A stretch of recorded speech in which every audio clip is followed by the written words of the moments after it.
In 1942, the young Chinese sailor Poon Lim served aboard the British merchant ship SS Ben Lomond while navigating the treacherous waters of the Atlantic during the height of the global conflict. A sudden and devastating explosion ripped through the ship when a German U-boat fired torpedoes directly into the hull, forcing the crew into a desperate fight for survival. As the massive ship vanished beneath the churning waves, Poon Lim managed to climb onto a small wooden life raft, leaving him completely adrift in the vast and empty expanse.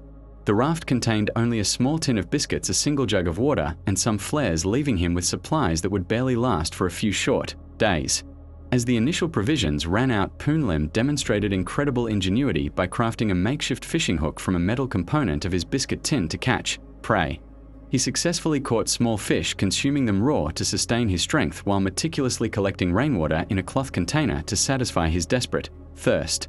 The relentless Atlantic sun scorched his skin for weeks on end, causing severe burns and leaving him physically withered under the harsh and unforgiving summer skies. Violent storms battered his fragile raft with towering waves, forcing him to lash himself to the structure to prevent being swept away into the dark and lethal depths. In a moment of pure survival instinct, he managed to capture a passing seagull, drinking its blood to survive when his supply of rainwater had completely vanished. By the 50th day, he began to lose his grip on time, suffering from intense hallucinations and seeing ghostly visions of passing ships in the shimmering horizon. A military patrol plane flew directly over his raft, but despite his frantic and desperate waving, the pilot failed to spot the tiny castaway amidst the vast ocean. Reaching the 100th day, he was a mere shadow of his former self, yet he continued to swim around his raft to maintain his muscles against the encroaching atrophy. He spent hours speaking aloud to himself, reciting stories from his childhood in China to keep his weary mind focused and prevent the silence from consuming his spirit. As the raft began to slowly disintegrate under the constant assault of salt water and time, he worked tirelessly with primitive ropes to hold his sanctuary together. On the 133rd day, the color of the water shifted to a vibrant green, signaling that he had finally reached the shallow coastal regions of Brazil.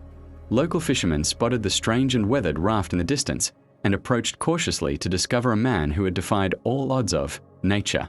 They gently lifted the frail and starving survivor onto their boat, marveling at his sheer endurance as he finally felt the solid embrace of land beneath his feet. Medical staff were stunned to find him alive, documenting his miraculous state of health as his harrowing story of survival spread across the globe like wildfire news. Poon Lim recounted every grueling detail of his journey to military authorities, describing the sharks, the starvation, and the isolation he endured with unwavering courage. Today, his remarkable feat of surviving 133 days alone remains a legendary testament to the indomitable power of the human will and the strength of the soul.